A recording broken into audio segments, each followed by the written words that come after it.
Good morning. A very, very good morning to all of you. How are you all? Good. Okay. So आज हम करने वाले हैं English. Write small letter P. M and O. O तक हम finish कर चुके हैं with the revision of capital letter O. आज हम सीखेंगे small letter P with the capital letter of P का रिविजन. ठीक है, कैपिटल लेटर P कैसे लिखते हैं और स्मॉल p कैसे लिखते हैं, दोनों आज हम सीखेंगे.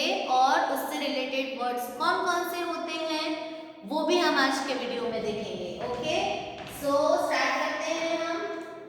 First I will show your book to all of you. This is your workbook of English.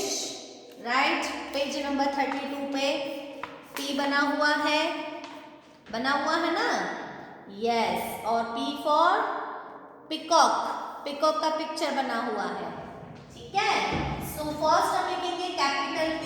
Capital P कैसे लिखते थे हम? स्टैंडिंग लाइन, हाफ सर्कल, ऊपर की 3 लाइंस में लिखते थे हम, लिखते थे ना. अब स्मॉल p कैसे लिखेंगे? नीचे की 3 लाइंस में, स्टैंडिंग लाइन और हाफ सर्कल. लिखना वैसे ही है लेकिन ऊपर नीचे होता है. ये ऊपर की 3 लाइंस में लिखते हैं कैपिटल P और स्मॉल p नीचे की 3 लाइंस में लिखते हैं. देखो ये आपकी बुक 1, 2 और 3 नीचे की 3 लाइंस दी हुई है ना.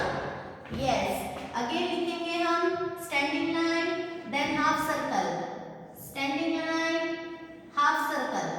लिखना वैसा का वैसा ही है लेकिन ऊपर नीचे होता है. ये लिखते हैं हम ऊपर की 3 लाइंस में और स्मॉल p लिखते हैं हम नीचे की 3 लाइंस में. तो again this is capital P and this is small p. Again capital P and small p. Capital P, small p. Again capital P and small p.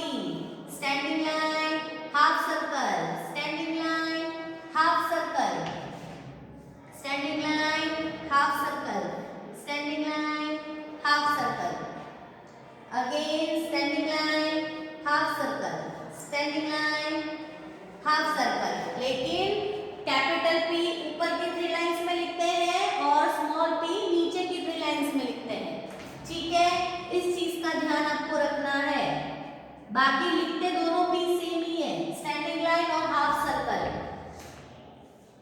Again standing line, half circle and standing line and half circle.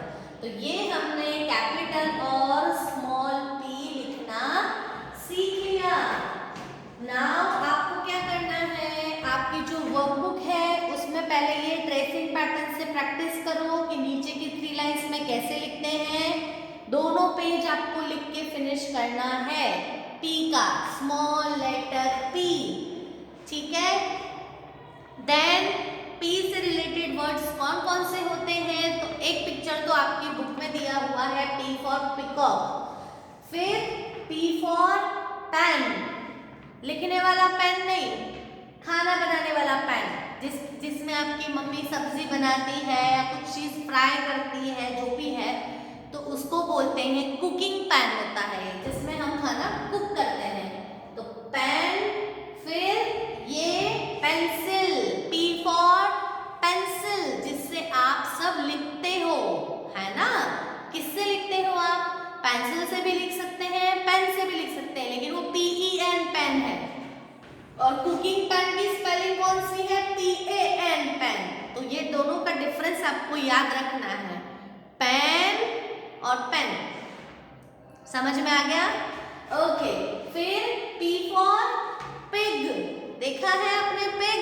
मोटा सा होता है, ऐसा बड़ा सा face होता है उसका. सो P से रिलेटेड वर्ड्स अगर कोई आपसे पूछे कि P फॉर कौन कौन सी चीजें होती हैं तो आप क्या आंसर करोगे? P is for peacock, P is for parrot. होता है ना पैरेट भी, बर्ड होता है. पढ़ा था ना जब हमने EVS में बर्ड्स का चैप्टर पढ़ा था तब. ग्रीन कलर का होता है, रेड कलर की उसकी पिक होती है ना? यस, तो P is for peacock, P is for parrot, P is for pig, P is for pencil, P is for pen, right? Okay, so many words are there with starting with P, लेकिन आपको उसका सम about आपको 7 to 8 words याद होने चाहिए। ये हमेशा मैं हर वीडियो में इसलिए बोलती हूँ क्योंकि एग्जाम में आपको पिक्चर्स दिए हुए रहते हैं और पूछा जाता है कि identify the picture and write its first capital letter और स्मॉल लेटर। जो भी है स्टार्ट तो उसी पी से होगा ना। स्मॉल पूछा है तो स्मॉल पी लिखना है, कैपिटल पूछा है तो कैपिटल पी लिखना है। इसीलिए ये चीज जाननी जरूरी है कि पर्टिकुलर किसी लेटर से कितने वर्ड्स बनते हैं, दिखते कैसे हैं वो सारे के सारे। इसलिए मैं यहाँ पिक्चर भी ड्रॉ करती हूँ कि पेन ऐसा दिखता है, दिस इज पेंसिल, ये है पिग, फिर पिकॉक का पिक्चर मैंने आपको दिखाया, पैरट आप सबको पता है ना? यस, सो ये सारे के सारे वर्ड्स आपको याद करने हैं, प्लस स्मॉल लेटर P आपको वर्कबुक में लिख के फिनिश करना है और नोटबुक में आपको एज इट इज ऐसा लिखना है। कैपिटल P और स्मॉल p दोनों लिखने हैं। समझ में आ गया सबको? उसमें आपको दोनों चीजें लिखनी है, कैपिटल P भी लिखना है और स्मॉल p भी लिखना है, ताकि आपको डिफरेंशिएट करना आए कि दोनों में क्या डिफरेंस है।